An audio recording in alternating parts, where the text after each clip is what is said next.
Hi, and welcome to today's SPE Live Market Outlook. Where are we 2021?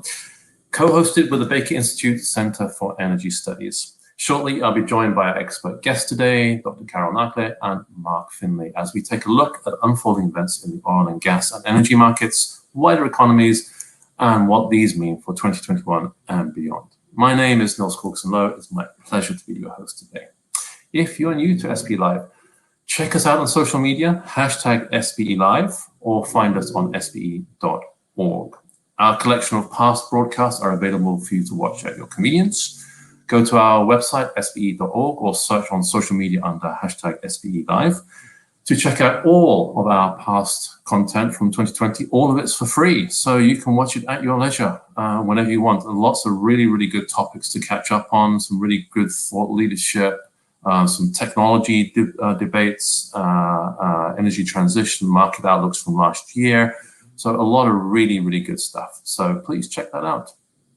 Now, let us meet our guest today. It is my great pleasure to welcome two very well-respected experts on energy markets. Firstly, Dr. Carole Nakhle, founder and chief executive officer of Crystol Energy, an advisory, research and training firm, a recognized international authority on global energy matters. Carole particularly is expert on oil and gas markets, policy, governance, regulation, fiscal regimes, as well as the energy transition. She has worked with international operating companies at the executive level, governments and policymakers, including the IMF and World Bank, and also academic institutions and specialized think tanks. She posts regularly on LinkedIn, so find her and follow her for some excellent insights on world energy markets. And joining Carole is Mark Finley, fellow in energy and global oil for the Baker Institute Center for Energy Studies, Rice University. Mark is an energy economist with 30+ years of experience and a global reputation for insightful analysis and expert communication skills. Proven track record as a thought leader, producing strategic energy market analysis, advising the leadership of multinational companies and governments, connecting trends in the US and global economics, geopolitics and technology to the world of energy and vice versa. Carole, Mark, welcome both to SPE Live. It's great to have you back. You've both been on the show previously last year, so thank you very much again for joining us. So just for the audience benefit, the format of the show will kick off with each of you giving us a sort of quick, brief intro on what you see are the hot and upcoming topics in the energy markets for 2021 and beyond. And then we'll dive into some of those details, peel back the banana, as it were. Obviously, some of today's outlook will be set against newly elected US President Biden, COVID-19, economic recovery, and world energy outlook, including renewables and energy transition. Just a quick reminder to our audience, fingers on buzzers and keyboards, as usual. Please share your thoughts, comments, concerns, and questions about energy markets. You can do that in the social media chat. We'll pick up your questions as we go and feed them into our conversation. So please join us. Please join our conversation. Remember to post us and tag friends who may be interested in today's topic. All right. This is going to be very exciting. Really looking forward to this conversation today. So I'm going to ask you, Carole, to lead us off, and then Mark, if you can pick up after Carole, and then we'll just kick off into questions and conversation. Please, Carole, over to you. Thank you, Niels, and hello, everyone. Thank you for joining us. It's a great pleasure to join the SPE Live discussions again. I think the last time I was with you, maybe a couple of months ago, and we're looking at, we were actually in the midst of the storm, still trying to understand what has hit oil markets. And now it's good to revisit the subject and understand what went on actually last year and what is likely to go on this year. And I think it's a good exercise, and that's exercise because we can look at the last year in a more sober way and perhaps look at the same developments, but in a broader perspective that maybe will help us to reach different conclusions than what we had last year when we were in the midst of the storm. Why I'm saying this? First of all, I mean, definitely you can see that since December last year, oil prices have been recovering. So after hitting bottom low in April 2020, they are recovered, and then they stalled around $40-45 a barrel for Brent for several months, and then they ended the 2020 on high. I mean, it was and that the increase, the recovery in prices has been maintained. So we have, for example, this month, earlier, I think, if I'm not mistaken, on the 12th of January, Brent nearly hit $57 a barrel, and it's still not far from that level. So overall, things look good, and I believe that there is strong ground for optimism for this year when it comes to oil markets. And let me tell you why I'm saying that. There are, in my opinion, two important forces which are reinforcing each other's influence on prices. First and foremost, I would say OPEC Plus, their impressive ability to impose upward pressure on prices, particularly the Saudis, and their generous cut earlier this year of an extra 1 million barrels a day, which also supported the increase in prices. I mean, we can discuss OPEC Plus at length, but they have done a tremendous job ensuring prices up to the levels where they are today. But also there is the other important factor which comes from outside the oil market, and that is the macroeconomy or the broader economic developments. And here there is also ground for optimism. So if you look at various forecasts, we can see that there is growth all across the board around the world. And actually just now, an hour ago, I saw that the IMF was forecasting the strongest growth, economic growth, in both China and the US.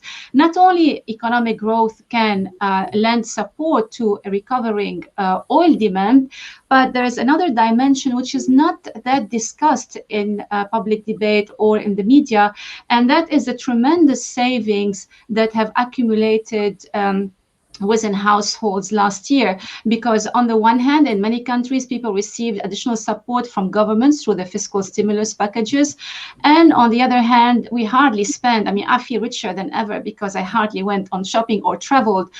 So a combination of perhaps for a certain group, but a good proportion of that group who did not lose their job, we have additional income and also less spending translate in record high savings, actually well above any levels we've seen in recent years. Now, what does that mean for oil market? This means that as soon as the pandemic allows, as soon as there is more confidence, then we should expect a boost in spending, and including travel, especially if that coincides with the summer season, which is the holiday season, because we've been very disciplined. And many of us actually, we didn't go on holidays as we are accustomed to. So on balance, these two forces, OPEC Plus on the one hand, a factor which is indigenous to oil markets, and the global economic outlook, are reinforcing each other's influence on prices, and this is likely to continue for the rest of the year. However, beyond that, they will continue to reinforce each other's influence on prices, but it could well be in the opposite direction. But I'll come back to that in the discussion. Thank you. Thank you, Carol. That was very interesting opening remarks there. So Mark, I'm going to pass it over to you, and then we'll continue our conversation. What are your thoughts, Mark? Thanks, Niels, and thanks to you and your colleagues at SPE for co-sponsoring this event with us at the Baker Institute's Center for Energy Studies. I'm really looking forward to having a conversation with you and Carol, who have known and admired her work for many years.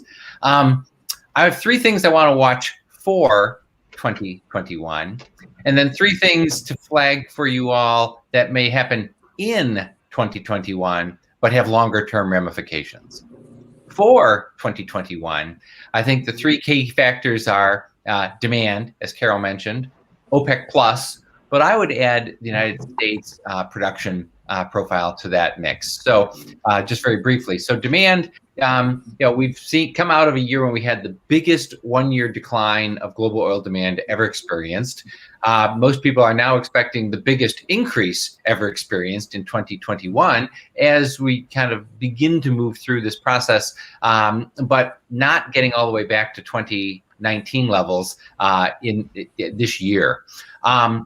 We seem to have hit a bit of a rough patch, however, here in the current quarter, where global oil demand, that recovery of oil demand has kind of paused, as we've seen a renewed spread of cases and renewed shutdowns here in the United States and in Europe, especially, and now beginning to see them in parts of China as well. On the OPEC plus side, Carol already mentioned historic agreement to not only cut production, but actually doing what they said they were going to do. Earlier this year, the group had moved back into gently beginning to put some more oil back into the marketplace because the market had moved from a massive surplus into a deficit state in the back half of last year, largely on the back of those coordinated production cuts. As the market hit pause, however, what we saw this month was that the group partly agreed to continue its increases in production by allowing Russia and Kazakhstan to modestly increase production. But then, as Carol noted, Saudi Arabia surprised the market and the other OPEC plus participants after the meeting by saying, yes, but we're going to cut production by an additional 1 million barrels a day. And that looks to have been exceptionally well timed given the pause of the demand recovery that I mentioned.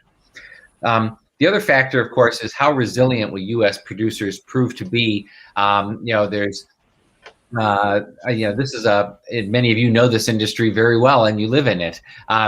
It's been a world-changing, innovative space, but has become under a lot more pressure lately from both financial investors and the maturity of the technologies that are being employed.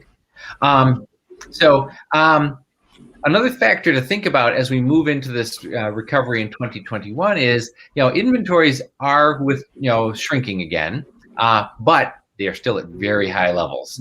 And the other factor to keep in mind is the flip side of OPEC plus discipline and production cuts is spare production capacity.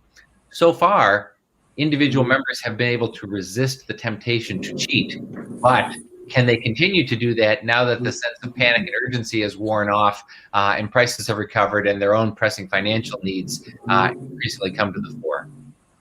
How about, there's a couple issues that I want to watch of things that will happen in 2021 that'll have a longer implications for the energy markets, and I would just simply call them policy, economics, and behavior.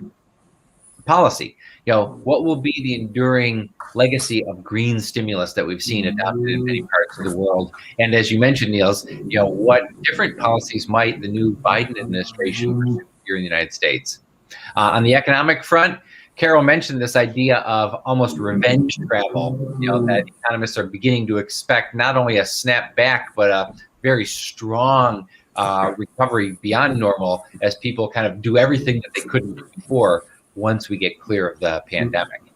On the other hand, we can also see pressures emerging for example, greater attention to domestic supply chains that could risk a de-globalization and therefore slower economic growth, especially if you couple it with higher debt loads of governments around the world. And then finally, behaviors. What coming out of the pandemic will change durably and what won't? Will we have these meetings in person next year? Will people continue to move out of the cities and into the suburbs? Will they drive less because they can telework? We're looking for this, whether behaviors will change as a result of what we've come through. Let me pause there. Wow, thank you, Mark and Carol. Those are some really good thought-provoking points that you both made. So I'm going to sort of just start us off here asking you both questions. Now, you both mentioned, the oil price recovery, and we're looking at quite stable oil price at the moment. So there's two things here that come to mind, is that behavior and discipline by OPEC plus currently, and the response of the US producers. They traditionally step in and pump up a lot of production as oil prices recover. So you've got that piece. And then you both mentioned this sort of expected surge in activity, particularly maybe driven from the domestic side. Carol mentioned this, and people have saved up a lot of money. They're looking to travel again later in the year. So we might expect a surge in activity, which to me might mean that can put upward pressure on the oil price later in the year. So what are your thoughts around that, oil price pressures as we go into latter parts of 2021? Carol, let's start with you first there, perhaps. Well, yes, as I said in my opening remarks, it would be good to look at the full picture in 2020 when it comes to oil price. And actually, if you look at the average price achieved in 2020, it wasn't that bad after all. It was around, I think, if I'm not mistaken, $41 or $42 a barrel, which is almost similar to the price level that we achieved in 2016 when demand was much healthier than what we saw last year. So that's why when you talk about prices, I think for 2020, we tend to zoom in on the worst period of that year. But when you look at the year in total, you can see that it wasn't really an annus horribilis when it comes to oil prices. Now, for this year, we can see most forecasting agencies. I mean, if you think of financial institutions, Goldman Sachs, Barclays, they kind of upgraded their forecast for this year, with Goldman originally predicting $65 a barrel by the end of the year. And then they brought that forward to summer this year. And again, you see there is a good ground behind this kind of optimism or improved forecast. Even the EIA has revised its price forecast for this year upwards. So we have this kind of overall positive sentiment in the market.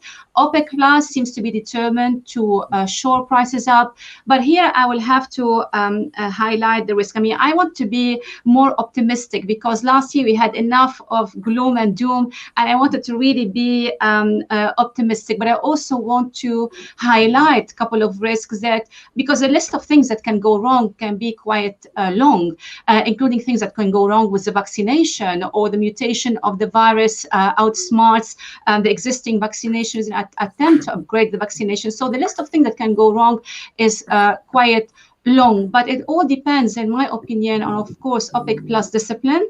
Yes, they have done a great job, but here I will have to disagree, with my dear friend Mark, because I mean, compliance for the whole group has been quite impressive, but I don't think it was evenly distributed, because Saudi Arabia, even though last year the energy minister said on several occasions that they were not going to subsidize any more cheaters or tolerate cheating, but actually with their additional cuts, they kind of they're subsidizing for the cheating members. And here the discipline when prices increase and when you have a lot of spare capacity accumulated, history tells us and experience shows that this is where discipline starts to weaken. So that's something to watch closely when we look forward for the rest of the year. And the same thing for demand recovery, oil demand recovery, which largely depends on economic recovery, on policy with lockdowns, restrictions on mobility. In the UK, where I'm usually based, they are now discussing introducing even further tighter rules on traveling. So all this can act as an opposing forces to where the market sentiment is today. But in my opinion, the biggest risk to prices may not be this year. It might be after that, because when I said earlier about OPEC Plus and the macro picture reinforcing each other's impact on prices, with OPEC Plus, I believe, the more they are successful in increasing prices, the more they are likely to trigger a response from non-OPEC plus supply, particularly from North America, in the US. And on the macro outlook, the government, the debt that has accumulated, that has reached record high levels, is going to translate into some economic problems, as most economists agree, including a higher risk of inflation, higher taxation, or even a weakening of economic growth. So it's not all rosy after that, but at least for the next few months, we can allow ourselves to be a little bit more optimistic when it comes to prices.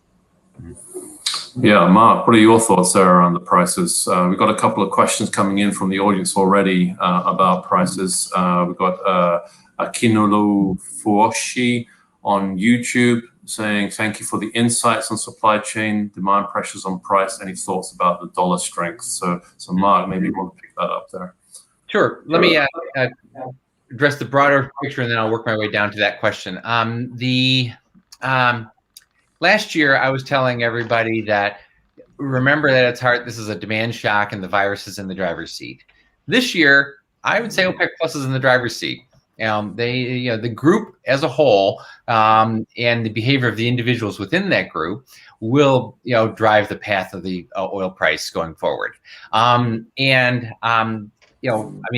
Carol's absolutely right that Saudi Arabia, not just currently, but earlier in the crisis as well, cut production by more than they were obligated to do so, to help draw a line under prices. They've also, however, employed an unusually assertive set of carrot and stick diplomacy to get other countries not only to comply with their quotas, but to even agree to pay back previous cheating, which is unprecedented in OPEC's history. The question is, can they hold it together? Like Carol said, 8 million barrels a day of spare production capacity, 8 million barrels a day of temptation to cheat.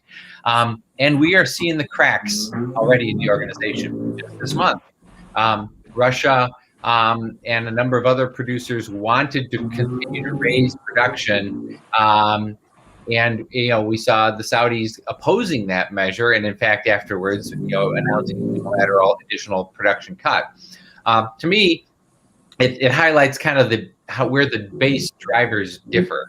We know from their public statements that Russian officials are deeply concerned about strategic pursuit of market share and strategic competition with U.S. shale producers.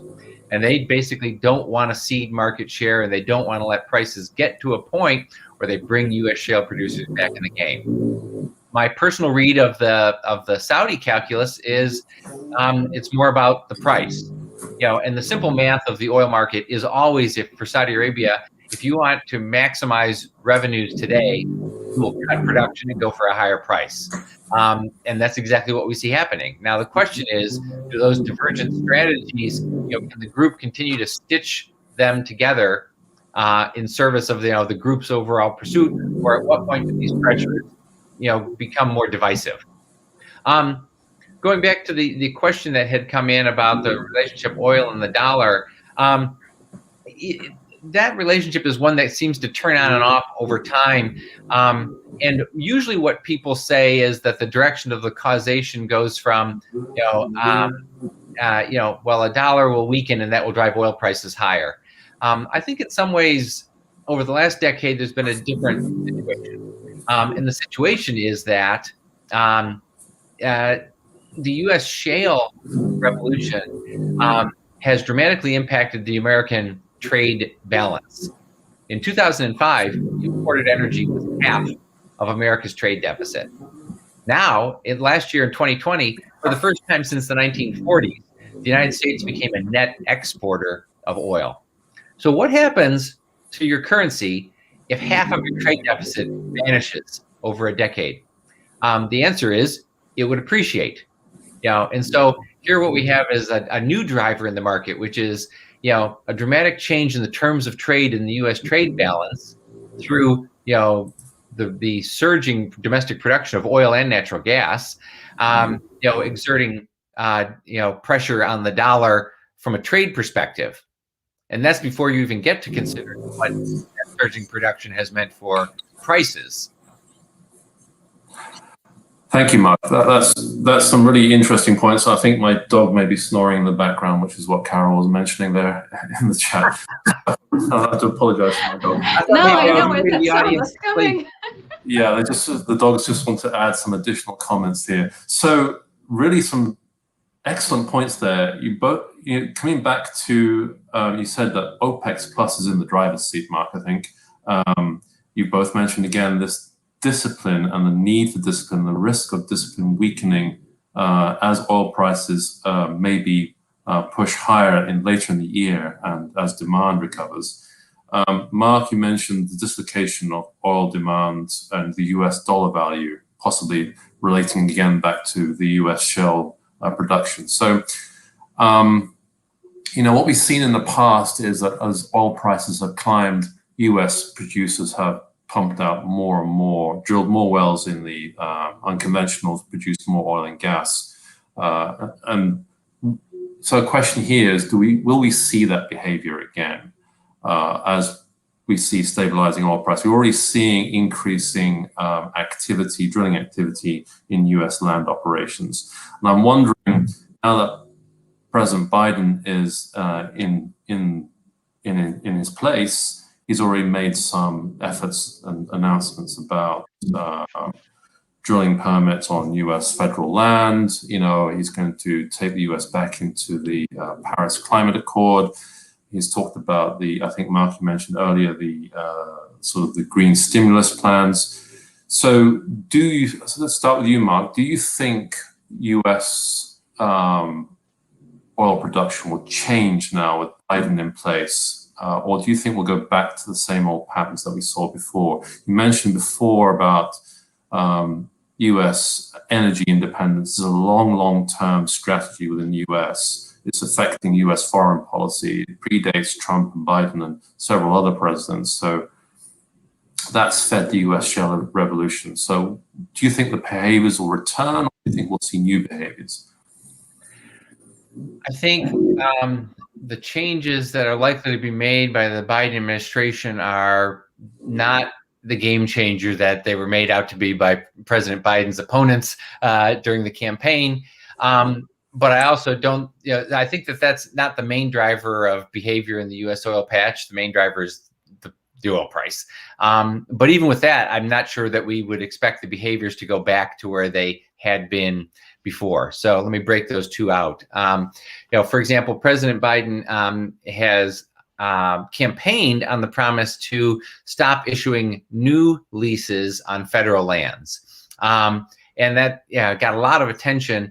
About 1/4 of U.S. oil production takes place on federal property, and 3/4 of that is offshore. So 1/4 of U.S. oil production is onshore federal lands. Now, I'm not entirely clear what just in the last couple of days, some executive orders have been issued putting a moratorium. It appears to be not just on issuing new leases, but on issuing new permits for existing leases. I'm not clear. And I was just trying to read the executive order on the White House and Interior Department website before the call. So I'm not sure about that. As I understand it, and this is not my deep area of expertise, it would be difficult legally to deny drilling permits if the lease had previously legally been awarded. But that's a separate challenge. And I will leave it to people who know more about it to comment on it. There's also prospect for for example, more aggressive regulation of methane emissions, under the Clean Air Act from the EPA, than we've had. And that would certainly add costs into the system. But again, I think the bigger driver for the industry is its own operating environment. And there, even as the prices begun to recover, we're seeing a couple things that might be different this time around. One is the ability of the industry to access capital markets and the pressure the industry is under from investors. You know this. You all live this every day. It's not only about, it is to a significant degree about the capital discipline and the ability to generate returns and return capital to investors, which is something the industry hasn't generally done over the last decade. But it's also increasingly about rising fears about ESG issues and the viability of this industry in an energy transition scenario. Moreover, I mentioned, I think at the beginning, as the shale technology has matured before COVID, the rate of improvement in productivity in the industry had slowed dramatically. And it was those productivity improvements that allowed the industry to stay competitive in the lower prices that Carol mentioned in 2016 after the last price collapse. And my fear is now that the technology has matured, we're still seeing productivity improvements, but not at the pace that we had seen, 5 or 6 years ago. And that is critical to the industry's ability to remain competitive.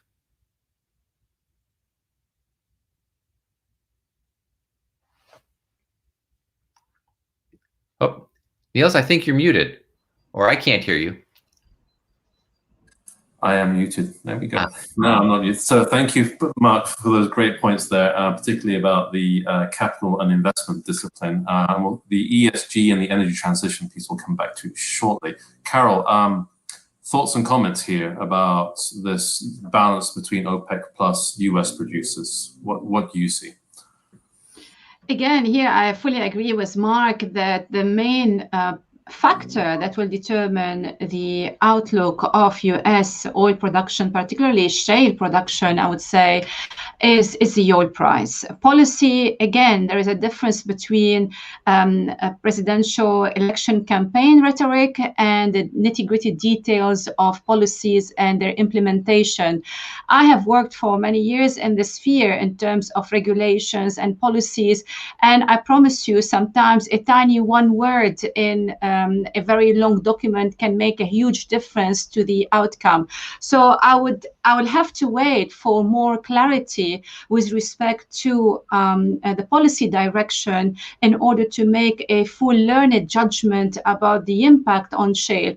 And that's why at this stage I will limit myself to the impact of prices. But overall, I mean, if you look at the history of shale, first of all, the shale industry is a very, very new industry. I mean, you're talking about industry which is what, 10, 15 years old compared to the more conventional oil and gas activities that goes more than a century-year-old.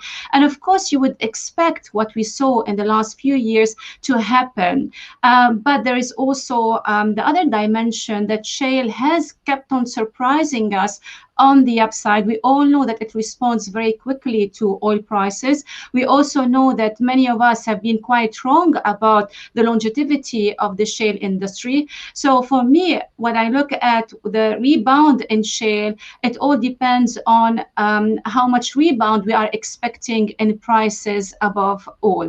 Furthermore, there is also another optimistic positive side from the COVID experience that we saw last year, the negative impact on the industry, the sheer level of bankruptcies that affected the industry in the US, is that it has allowed the industry to restructure itself. So you have today perhaps a stronger group, a more capable group of producers playing an important role in the shale, rather than having, a very wide spectrum of companies, many with financial difficulties, that at the slightest drop in oil prices, they went bankrupt. And here we have to acknowledge that in the US, the fact that we have this process of dealing with bankruptcies quite rapidly and quite efficiently is definitely a plus. And there is also the other dimension, which we cannot model in all our forecasting, the conventional forecasting models, is technology. I don't know where technology is going, but I know one thing, that at Crystol Energy last year, at the end of the year, we did a survey on the outlook for the industry, and digitalization came out very, very strongly. It was the only factor that has gained the biggest importance in terms of priorities out of all the other priorities, including ESG. So digitalization, today companies are putting a much bigger impact. So all these coming together leave me more optimistic about the outlook of the shale industry than many other experts out there. Thank you, Carol. You brought up some good points there. Certainly that consolidation that we're seeing amongst companies within US land operations, I think, is indicative of a long-term bet in terms of these are operations that will continue. Has some great comments. Oh, Mark, please. Yes. No, there's one thing I would like to add that's specifically here with SPE, which is, what has made the U.S. distinctive is not what's below the ground. Your members know that shale is ubiquitous around the world. What's different is what's above the ground. What's different is, the SPE members in the system here that, permits that kind of risk-taking innovation. That I think is still one of the great strengths, of the American energy industry. Absolutely, and I think that's the hallmark of US shale, right? It's just that technology innovation driven by, as you say, SPE members and the wider industry. And I think we're still going to see a lot more innovation coming. There are already indications of new technologies creeping out to improve that productivity of US shale. We had a lot of really good comments coming in from the audience. I'm just going to pick up a few. So Michael Tweedy, thank you very much for all your comments. You've mentioned already, Michael, the federal permits for drilling on federal land. So some really good comments there. So we'll see what happens there. There's some other questions. So I'm trying to group these together. So you both mentioned and talked about the energy transition and ESG. So we're going to turn to that now. So Picking up from a comment by Ra M on YouTube, do you think Biden will work logically, e.g. deal with coal first, then oil and natural gas? So he's kind of indicating sort of roughly energy transition politics and strategies. Opposing that, really interesting comment from Morris Edwards on LinkedIn. What about future fiscal changes, even if temporary, taxes and royalties around the world to pay for the massive pandemic bill? So to me, this brings a nice question to the table is economic activity recovery. You both talked about this. There's a need to recover our economies quickly. Do we do that with oil and gas, which are low price, or do we drive it, as many have argued, on the activist side of the table, maybe, let us build back greener, use, renewable energies, that sort of thing. Can we even do that fast enough to recover our economies to pay for these bills? So I can see nodding heads here. So I'm going to go with you, Carol, first, and then Mark. What are your thoughts on this particular balance that we have ahead of us? Look, we have to be realistic when it comes to the energy transition. Yes, it is happening, but we have to think about the time frame.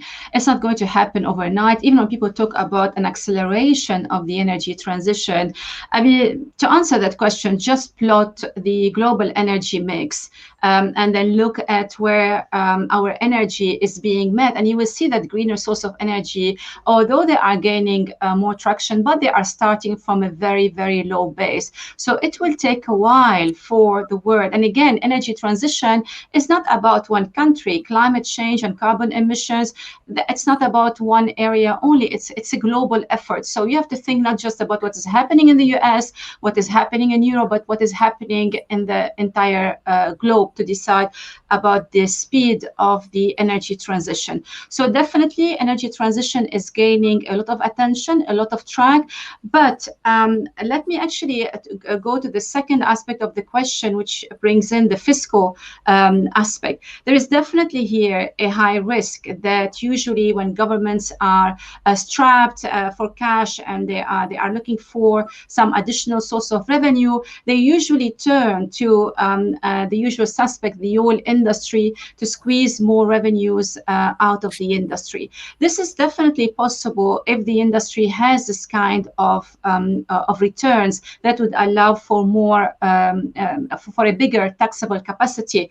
But again, here you have to take into consideration what is already in place in a government. So if you are in a country where you have a government take of more than 90%, there is really little room for a maneuver. But if you're in a country where the government take is around 30 or 40%, then maybe there is certain room for maneuver. But there is another dimension to that which can act actually in the opposite way, because remember, there are many countries around the world which are hugely dependent on oil revenues and on the private sector, the investment from the private sector. And experience shows that governments usually chase oil prices when it comes to their fiscal policy with respect to the oil and gas industry. So typically we see a tightening of the fiscal terms when you have a sustainable increase in prices. I remember in 2011, when oil prices were hovering around $110 a barrel, people were talking about the return of resource nationalism because countries around the world rushed to tighten their fiscal terms. In some countries, we saw a closer move towards nationalizing assets. But in times where you have lower oil price environments, with a great uncertainty about the outlook and the recovery, governments feel the heat, host governments feel the heat because they know they are competing for the same international capital. And today that international capital is quite constrained because companies are not spending like before. Actually, again, look at the data and you can see that today what companies are spending or planning to spend is a fraction what they were spending maybe 6 years ago or even longer, 10 years ago. So this is where governments actually, when they feel this kind of stronger competition for the same capital, and at the same time they want to sustain investment in their country because they want to sustain their production, they want to sustain revenues flowing into their economy, they actually become more lenient to the private sector. And this is, in my opinion, an opportunity for oil and gas companies. If there is room for negotiating better fiscal terms, this would be the right time to do so. So again, it's not black or white. There is always, it's a big wide spectrum, and we have to take different perspectives in consideration and look at it globally, not just from one country's perspective or one policy perspective. Thank you, Carol. Very, very interesting. Mark, do you want to pick up on some of that? Since Carol is one of the foremost experts in the world on fiscal terms, I really don't have anything to add there. So let me focus instead on U.S. domestic policymaking. The first point I would make is that it's really important for your members to appreciate how decentralized policymaking authority is in the United States. And my sense is that that is different from some parts of the world. And so there's significant authorities at the city and state level, for example. I mean, recall last year, the Texas Railroad Commission holding hearings about whether to prorate production in the state, in response to the oil price collapse. So point number one is, don't just think about Washington when you think about the policy environment in the United States. Within Washington, I think it's also important to recognize a couple of dynamics. One is a very finely balanced power between the political parties. I mean, the Senate is literally split 50-50. The Democratic majority in the House is greatly reduced. And what's left is, even among the Democratic majorities in the Senate, with the vice president holding the tie-breaking vote, there are energy state Democrats from places like West Virginia and New Mexico and Pennsylvania who are Democrats, but from energy states. And so how does the political balancing act get playing out? It's clear that the president is under a lot of pressure from the progressive wing of his party to be more activist. We've actually published this week at the Baker Institute a piece arguing that, for lasting climate policy, it's in the administration's own interest to pursue a bipartisan package that can be passing in legislation through both the House and the Senate that addresses and brings on board the interests of some Republicans as well. And the reason for doing this on the legislative front is because anything the president does with executive orders can be overturned the minute a new president sits down at 1600 Pennsylvania Avenue, as we have seen in the last 2 weeks. And so while it might be politically satisfying and expedient to just do something, if you want it to stick, it's more likely to require legislation, and therefore is more likely to require something of a bipartisan nature. Thank you, Mark. Carol, you wanted to chip in with a comment there. Yeah, because Mark gave me the inspiration to remember an important aspect, that is certainty when it comes to policy and regulations. I think the industry can deal with any kind of scenario, even something which many see as a dark scenario, as long as they know that this is the kind of direction, the firm direction that governments will take. So I think, in my opinion, that if we have greater certainty vis-a-vis policies with respect to climate change that are going to be respected for many years to come, I think that would be a much better scenario than, if you want, on-off kind of regulations and policies. And to give you an example, look at carbon capture and storage. I think there was a big push in the first years of the century all around the world. And then when the financial crisis hit in 2008, many governments just simply lost interest in supporting carbon capture and storage. And this kind of also influenced the enthusiasm of the industry. Now we're back into this kind of, let's push for this kind of environmentally friendly technologies and techniques.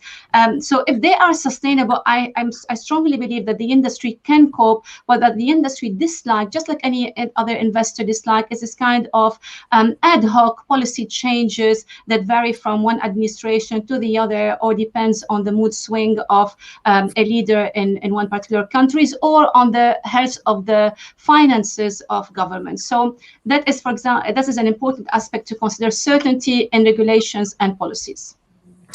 Thank you, Carol. And that brings up two really good questions. They're separate questions, but kind of related. So, Carol, you mentioned that the industry and the world economy, I guess, looking for certainty around policy making related to the energy transition and climate change issues.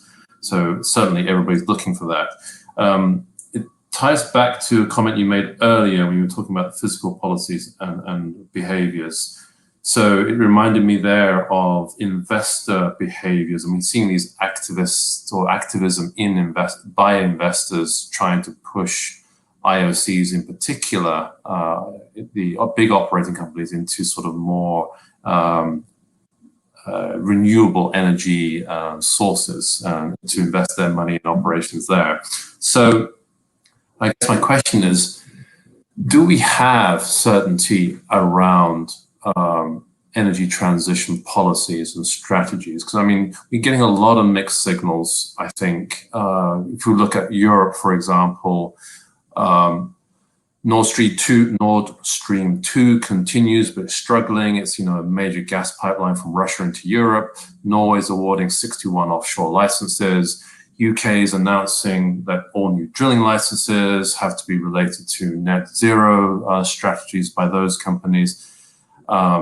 EU is pushing for energy transition, yet is very reliant on oil and gas. So to me, mixed signals. So do we have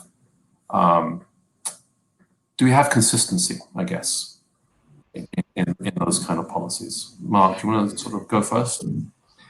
Oof, well, that's a great question, Niels. And I'm not sure how to tackle it. I guess the one, there is two certainties out there. One is, I think there's reasonable scientific certainty about the pathway we need to be on. But I also think objectively there's a reasonable degree of certainty that the policy measures that we see in place today aren't sufficient to get us there. Beyond that, it's very unclear what the path forward is. One of the things that we've been focusing a lot of our work on is the need for to avoid the temptation of picking winners, frankly, because as your members would know very well, you don't necessarily know where the innovation is going to come from. I mean, look at the shale revolution. I was on an advisory panel for the U.S. Energy Secretary in about 2003, where the base conclusion for the future of North American natural gas was go out and build a lot of import terminals. Shale just wasn't on the radar screen, and that wasn't that long ago. And so, from a policy perspective, as we gear up to get more serious about dealing with the challenge of climate, I think one of the most important things to keep in mind is we don't know where the winning technology is going to come from. And so as we design policies, we should design policies that are flexible about how we get to the objective that we're setting. Because it may be, that what looks like likely to be the winning technology today may not actually prove out to be the case. And we need a policy scenario that is able to accommodate that. Mark, some really good points there. So I'm going to come back to that in a minute. You're talking about winning technologies. So, wind power and batteries come to mind immediately. So we'll come back to that. Carol, I know you wanted to say something, so I'm going to pass it over to you. Yeah, first of all, I admire your dog's ability to sleep so deeply. despite the discussion. Well, look, I mean, Niels, you talked about the lack of coherence in policy, and I would say the EU is a fantastic example because we do have the overall push for to support the energy transition and enact measures and policies to reduce carbon emissions. But when you look at individual countries in the EU, you see a clear fragmentation. Here, I'm thinking of Poland, for example, where coal is an important contributor to the country's energy needs, and it's domestically produced and it's widely available. Germany, I mean, I know they are quite sanguine about the energy transition, but at the same time, they put a great emphasis on security of supply. But you see, when we talk about the climate change and the energy transition, we tend to look at it from the eyes of the rich men and women's world. And we forget there is a big proportion, if not the biggest proportion of the population in this world living in much poorer countries, where I think people there are more concerned about energy access and reduction of energy poverty more than anything else. And this is where I think we can make a huge difference by helping those countries, because there you don't really have the infrastructure. In my opinion, it is easier to build an infrastructure from scratch, which is greener and environmentally friendlier than retrofitting existing infrastructure. So I think the attention should turn to these places where energy access is very, very poor and go straight into investing in greener infrastructure. That would help a lot rather than just keeping the discussion focused on what the rich world can do. Mm-hmm. Thank you, Carol. Yeah, you bring up a really good point there, the energy poverty, energy access question around energy transition. And certainly there's a lot of developing nations that are struggling with that at the moment. They're trying to build their economies very rapidly, and they are in this sort of dilemma of what to do next. You know, it's certainly not easy, particularly, I think, Mark, you mentioned this winning technologies, and, you know, they're expensive technologies even so. So, I mean, that's not accessible to many developing nations currently. So they're very still reliant on these old technologies of oil and gas. Mm-hmm. Let's, for a moment, talk about winning technologies, Mark. So I mentioned wind and battery technology comes to mind, but we got hydrogen kicking around in the background as an important possible future energy resource. Do you think this linkage between energy policy and strategies and new technologies and innovation, do you think we'll be able to establish more thought leadership around that? Or do you think we'll still be very reliant on whatever happens this year, next year in terms of innovations in technology? Mm-hmm. This dynamic is moving so fast. You know, a couple of years ago, when we were preparing long-term outlooks, you know, going out to 2040 or 2050, hydrogen barely entered into the conversation. Now, you know, it's moving up the dynamic very rapidly. So I think, you know, again, you and your members would know more about individual technologies than I would. You know, I'm an economist, and so my temptation, you know, my answer is to put a price on everything, and then, you know, let the competition play. And so, you know, the great equalizer here would be a price on carbon globally, with provisions like Carol mentions to kind of, you know, offset that additional cost for poorer people in rich countries and for poorer countries. You know, there's ways to build a carbon pricing and trading regime that accommodates those other prerogatives. But again, if you can predict where the technology is going, good on you. And you know, let me know when your startup is ready, you know, for investors. But you know, failing that, you know, the real key is to have a system that allows for the exploration, you know, and the innovation to come from, you know, potentially unexpected circles. Thank you, Mark.